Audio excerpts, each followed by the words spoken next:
मध्य प्रदेश में बीजेपी की जन आशीर्वाद यात्रा पर कांग्रेस ने भी निशाना साधा है। पूर्व मंत्री जीतू पटवारी ने कहा है कि बीजेपी को जन आशीर्वाद यात्रा की जगह माफी यात्रा निकालनी चाहिए। वहीं बीजेपी ने पलटवार करते हुए कहा है कि कांग्रेस को जनता पसंद नहीं कर रही है और चुनाव में बीजेपी को जनता का आशीर्वाद मिलेगा।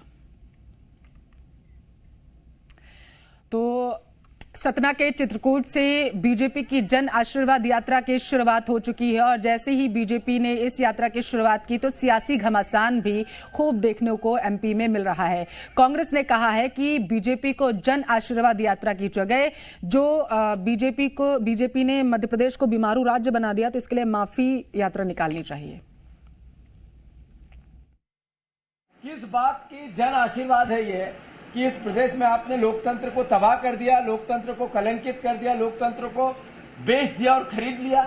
किस बात का जन आशीर्वाद? इस बात का कि मेरे प्रदेश में वोट के लिए मेरा मुख्यमंत्री रोज ये कहता है कि मैं 200 रुपए डालूंगा, मैं 100 रुपए डालूंगा, मैं चप्पल खरीद के दूंगा। मैं बहनों को अलग अलग तरीके से कितना गुमराह करते हैं, इस बात का जन आशीर्वाद मांगना चाहता।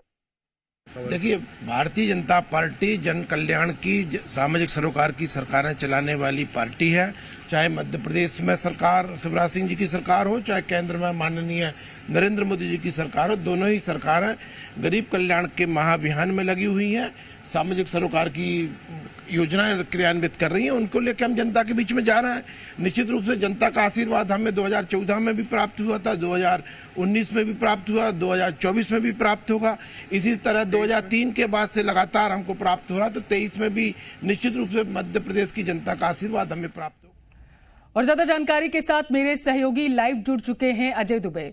बीजेपी ने जन आशीर्वाद यात्रा की शुरुआत सतना के चित्रकूट से की है। सियासी समीकरण अगर हम समझे तो इसका अजय क्या होगा, क्योंकि आदिवासियों को साधने के साथ साथ बीजेपी क्या सवर्णों को भी साधने की कोशिश यहां पर कर रही है? अजय,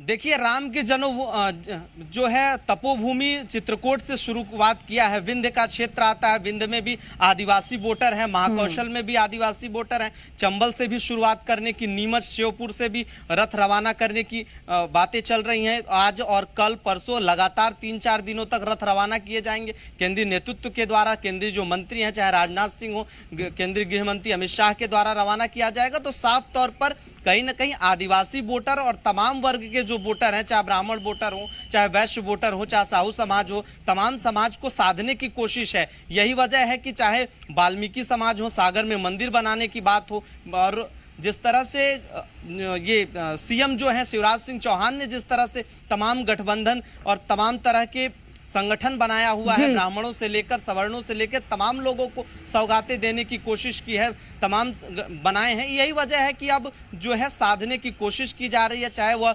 रोजगार सहायक हो, पंचायत सचिव हो, उसको लेकर चाहे बातचीत करें, चाहे शिक्षा अतिथि शिक्षक हो, तमाम वर्ग को साधने की कोशिश की जा रही है। और जन आशीर्वाद यात्रा, ये जो रथ रवाना किया गया, उसके जरिए अब जनता के मन को भी टटोलने की कोशिश की जा रही है कि वोटर्स के मन में क्या है, जनता क्या चाहती है और सरकार की योजनाएं। और इसके साथ अजय ये भी कि वोटर्स के मन को एक तरफ तो टटोलने की कोशिश बीजेपी करेगी, दूसरी तरफ ये भी तो पता करेगी कि जो योजनाएं चलाई जा रही है उनकी जानकारी आखिर लोगों तक है या नहीं है, उनका भी तो बखान करेगी जाकर के। बहुत शुक्रिया अजय तमाम जानकारी फिलहाल के लिए पहुंचाने के लिए।